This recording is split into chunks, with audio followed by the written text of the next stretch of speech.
Encore la cité perdue des rois Khmers.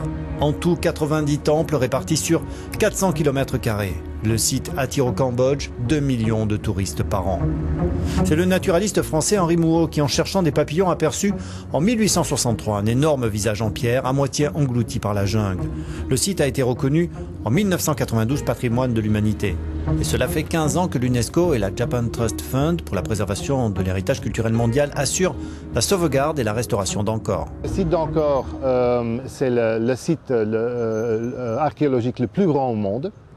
Il y a 32 équipes. Ça va de la Chine jusqu'à la Suisse, la France, le Japon. Il y a 13 pays qui sont impliqués dans ces 32 chantiers.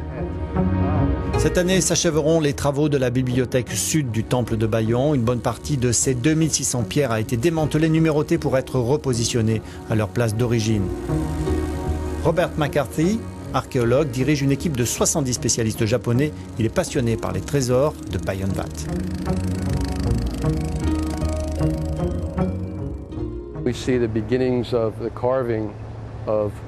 Vous voyez le départ de la taille de ce qui pourrait être un linteau.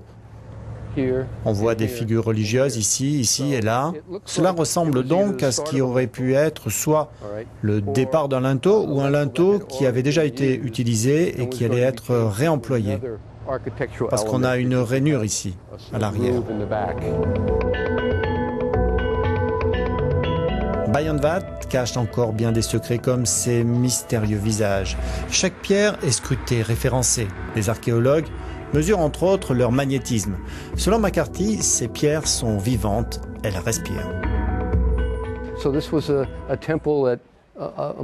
C'était donc un temple multiconfessionnel parce que nous avons trouvé des représentations de Shiva, de Vishnu, de Bouddha dans le même temple.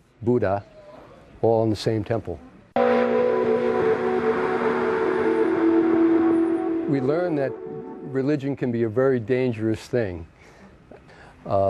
Nous avons appris que la religion peut être quelque chose de très dangereux. Nous pensons qu'il y a eu 2 ou 3 iconoclasmes quand une religion essayait de s'imposer sur une autre déjà existante.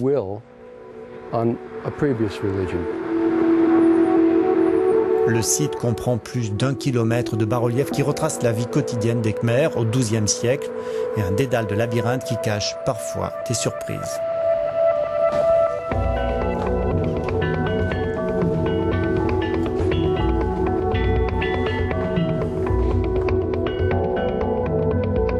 Ainsi, ce Bouddha a apparu il n'y a que quelques jours à Bayon, et personne ne sait comment il est arrivé là.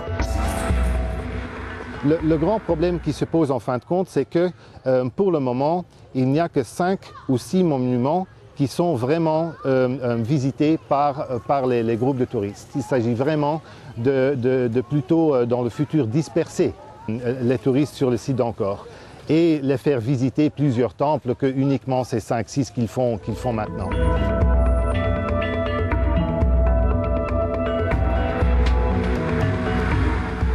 Le danger est bien réel. Quand les gens se déplacent à l'intérieur des temples, quand les gens touchent les pierres, ces monuments étaient faits pour être vus de loin. C'était un monument royal. Il représentait le temple de l'État, l'héritage de l'État. Et comme vous le savez, tout le monde n'avait pas accès au bâtiment principal. Not everybody is allowed into the Capitol building. It's right here.